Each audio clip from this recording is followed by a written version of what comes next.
अगर भगवान भूत अधिपति भगवान शंकर का स्मरण कर कर, पंचाक्षर मंत्र का स्मरण कर कर अगर आप पूजन में बैठ रहे हैं, लक्ष्मी पूजन कर रहे हैं, तो ये पक्का है अगर हमसे कुछ त्रुटि हो भी गई तो भगवान भोलेनाथ उसको क्षमा कर देंगे। और माता से निवेदन करना, हे लक्ष्मी मैया, हे वैभव लक्ष्मी, हे माता अष्टलक्ष्मी, हे मां संतान लक्ष्मी, धान्य लक्ष्मी, वैभव लक्ष्मी, प्रतिष्ठा लक्ष्मी, यश लक्ष्मी, कीर्ति लक्ष्मी, आरोग्य लक्ष्मी, संतान लक्ष्मी, हे मां ऐसी कृपा करिए, आप हमारे घर से रुष्ट होकर ना जाइएगा।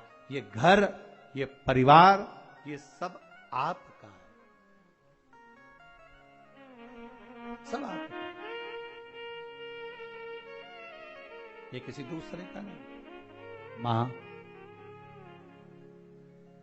पूजन करते समय माता लक्ष्मी से जरूर कहें, मां हो सकता है आप हमसे रुष्ट हो गई हो, पर आज क्षमा मांगकर अपने घर में आप प्रवेश करिए। मां आइए हमारे घर में, आप पधारिए। महाराज कितना सुंदर संवाद है। एक साहूकार की बेटी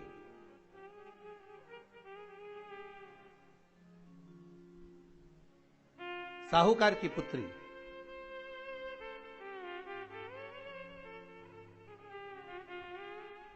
पीपल के वृक्ष के नीचे, बेलपत्री के वृक्ष के नीचे, आंवले के वृक्ष के नीचे प्रत्येक अमावस्या को दीप लगाने जाती थी। उसका नियम था।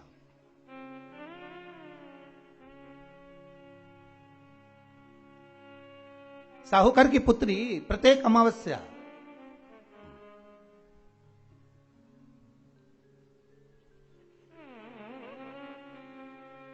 तीन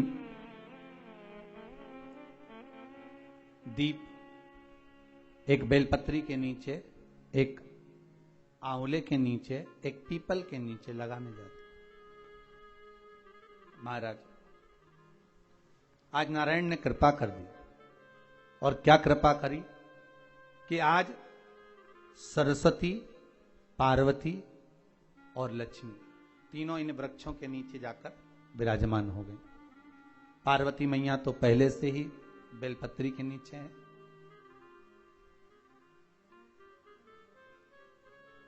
स्वयं सरस्वती मैया, लक्ष्मी मैया आंवले और पीपल के नीचे विराजमान हो गए।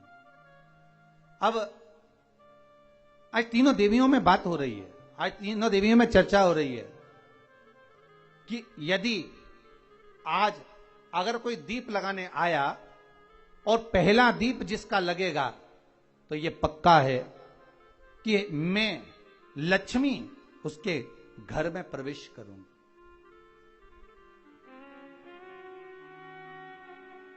सरस्वती जी बोली, जो पहले बार दीप लगाने के लिए प्रथम में आएगा मैं उससे अपनी सहेली बना लूंगी, उसको अपनी मित्र बना लूंगी। पार्वती जी बोली, जो प्रथम दीप लगाने आएगा, पार्वती जी कहती हैं मैं भगवान शिव से कहकर उनका कल्याण करवा दूंगी। अब ये साहूकार की बेटी, वो साहूकार जो कहने का तो साहूकार था, धन पूर्व में बहुत था, पर अब इसके पास में कुछ भी नहीं बचा था। देखिए सुख दुख तो जीवन में चलता रहता है। आज सुख है, कल दुख है, फिर दुख है, फिर सुख है। ये जीवन में चलता रहता है। भगवान ने दिया, हो सकता है पूर्व में आपके पास में खूब धन होगा, वैभव होगा, सत्ता होगी, फैक्ट्रियां भी होंगी, दुकान भी होगा, धंधा भी होगा, पानी भी होगा, सब कुछ, सारी सत्ता आपके पास में होगी, पर समय की घड़ी किसने देखी है साहब? कौन देखा घड़ी को, कौन देखा पल को? इसीलिए कहते हैं ना, बार बार कहते हैं, तेरा पल पल बीता जाए, मुख से जप ले नमः शिवाय, ओम नमः शिवाय, ओम नमः शिवाय। बड़ी मुश्किल से मिलता है। घड़ी, पल, समय, नक्षत्र कब बदल जाए किसको मालूम है? आज साहूकार के जीवन में था साहूकार कहने का, पर धन नहीं था, वैभव नहीं था, सब समाप्त हो गया था, कहीं पैसा चले गया, लग गया। महाराज बेटी ने वही दीप तैयार करे दीपावली की अमावस्या नहीं थी, पर दूसरी जो अमावस्या थी उस अमावस्या पे उसने दीप लगाया। जैसे दीप लगाया, 3 देवियों ने आवाज लगाई, अरे सखी सुनो तो। साहूकार की बेटी बोली, किसकी आवाज आ रही है? अरे सखी सुनो तो। सखी ने कहा, क्या बात है? आवाज आई, 3 सुंदर स्त्रियां, बड़ी सुंदर युवती बनकर, सुंदर आभूषण वस्त्र पहनकर बैठी हुई थी। एक ही जगह पर तीनों बैठी हुई हैं। इसी को त्रिवेणी कहते हैं महाराज। जो त्रिवेणी का जो वृक्ष होता है, उसमें 3 त्रिवेणी का जो वृक्ष होता है उसमें दिए लगाने का बड़ा महत्व होता है, तो इसी को त्रिवेणी कहते हैं। तीनों बैठी हुई थी। अब तीनों बैठी, आवाज लगाया, हम आपको सहेली बनाना चाहते, सखी बनाना चाहते, आप हमारी सहेली बनेंगी? अब इस साहूकार की बेटी को लगा ये तो बहुत पैसे वाली दिख रही है, धनपति दिख रही है, और मैं तो गरीबड़ी, और ना जाने में अगर इनकी सखी बन गई तो फिर इनको क्या मुझे देना पड़ जाए, कोई भरोसा है? इसलिए शास्त्र कहता है कि मित्र भी बनाओ तो सोच समझ कर बनाओ। मित्र भी बनाओ तो सोच समझ कर बनाना। ज्यादा धनपति मित्र बन गया तो मन में आएगा कि जब ये घर आएगा तो इसको घृत का भोजन तो कराना ही पड़ेगा, घी का भोजन तो कराना ही पड़ेगा। इसलिए मित्र भी बने तो ऐसा बने कि जो आपके सम्मुख में हो, उसको धन और वैभव से मतलब ना हो, उसको सत्ता से मतलब ना हो, उसको केवल आप से मतलब, आपकी मित्रता से मतलब। साहूकार की बेटी ने कहा, मैं आपको कल बताती हूं, मेरे पिताजी से पूछूंगी मैं आपको मित्र बनाऊं कि ना बनाऊं। ठीक है, चलिए घर पहुंची। पिताजी, मुझे 3 सखियां मिली हैं, एक सरस्वती है, एक पार्वती है और एक लक्ष्मी है। अच्छा, पीपल, आंवला और बेलपत्र तीनों वहां विराजमान। अच्छा, क्या कह रही हैं? सखी बनाना चाहती। पिताजी ने कहा, बन जाओ सखी, सखी बनने में दिक्कत क्या है, बनो।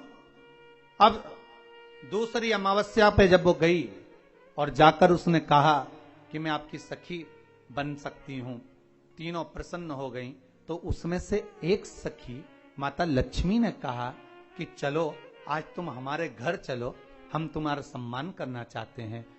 सखी को माता लक्ष्मी अपने घर ले गई। साहूकार की बेटी को जब घर लेकर गई, सुंदर सोने की चौकी, सोने की थाली और सोने के गिलास, पकवान एक से बढ़कर एक माता लक्ष्मी ने जब साहूकार की बेटी के सामने परोसे, इधर माता सरस्वती, इधर माता पार्वती नजदीक में बैठ गई और साहूकार की बेटी पकवान को पाने लगी।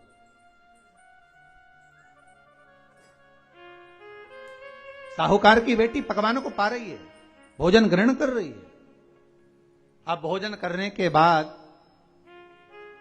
साहूकार की बेटी चली गई। अब जाते से ही माता लक्ष्मी जी ने कहा, सुनो सखी, अगली जो अमावस्या आ रही है, आपको मालूम है वो कौन सी अमावस्या है? नहीं। कहा, दीपमालिका, दीपावली की अमावस्या, आपको मालूम है? ओहो, पर एक बात हम आपको कहें? लक्ष्मी जी बोली, एक बात हम आपको कहें?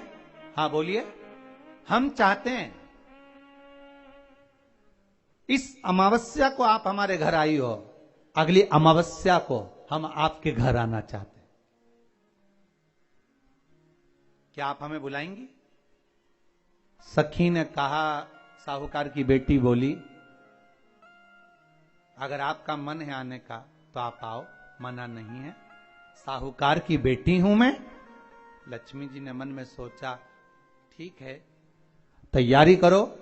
आज साहूकार की बेटी घर पहुंची तो पिताजी ने पूछा, बेटी आज बहुत देर हो गई तुझे आने में, कहां रह गई थी तू, कहां रह गई तू?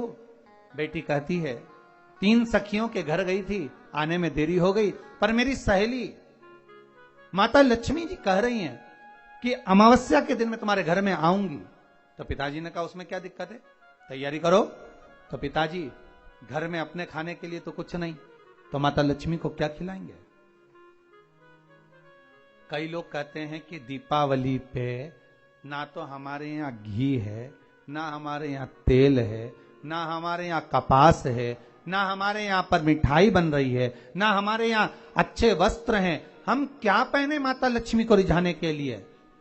परशु महापुराण की कथा कहती है, अगर आपका भरोसा, आपका विश्वास, आपकी दृढ़ता परमात्मा के चरणों में लगी है तो परमात्मा लक्ष्मी पूजन की व्यवस्था भी वही कर देगा कि लक्ष्मी जी का सम्मान कैसे करना, आदर कैसे करना। घर में बच्चों का विवाह होता है, टेंशन आपको होता है, परमात्मा पर छोड़ दो, भगवान विवाह कराने वाला होगा, भगवान पाणिग्रहण संस्कार कराएगा, भगवान व्यवस्था करेगा, क्योंकि जन्म उसी ने दिया है तो मृत्यु भी वही देता है। जन्म उसी ने दिया है तो पाणिग्रहण संस्कार भी वही करा देता है। क्यों सोचना? साहूकार ने कहा, बेटी तू इतनी जल्दी हिम्मत हार गई कि तेरे घर में कुछ नहीं है? गाय का गोबर ला, लीपन कर, घर को पोंछ, कचरा उठाकर बाहर फेंकिया।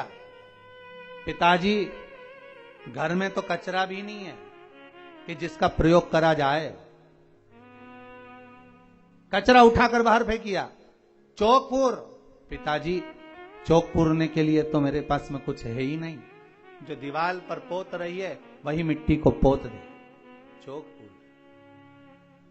उनके घर गई थी, सोने की चौकी पर सुंदर आनंदमय भाव से बिठाया है मुझे, सुंदर सोने की थाली में भोजन कराया है मुझे,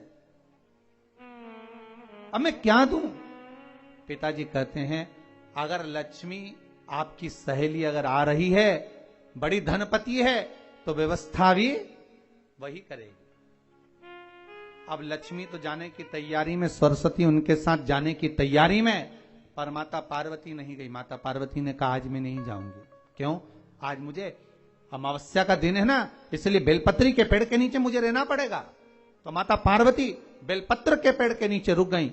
अब ये दोनों जाने के लिए तैयारी करी। लक्ष्मी और सरस्वती जाने लगी, साथ में उन्होंने गणेश जी को ले लिया, रिद्धि सिद्धि को ले लिया और साहूकार के यहां जा रही हैं। जैसे ही साहूकार के यहां जा रही थी, इतनी देर में माता पार्वती को लगा कि इसके पास में जिमाने के लिए, रखने के लिए कुछ नहीं है। माता पार्वती ने एक चील का रूप लिया और उड़ती हुई एक राजकुमारी के हार को, रतन जड़ित हार को लेकर मां पार्वती गई और साहूकार के घर में उस फेंक दिया। साहूकार के दरवाजे पर जैसे फेंका,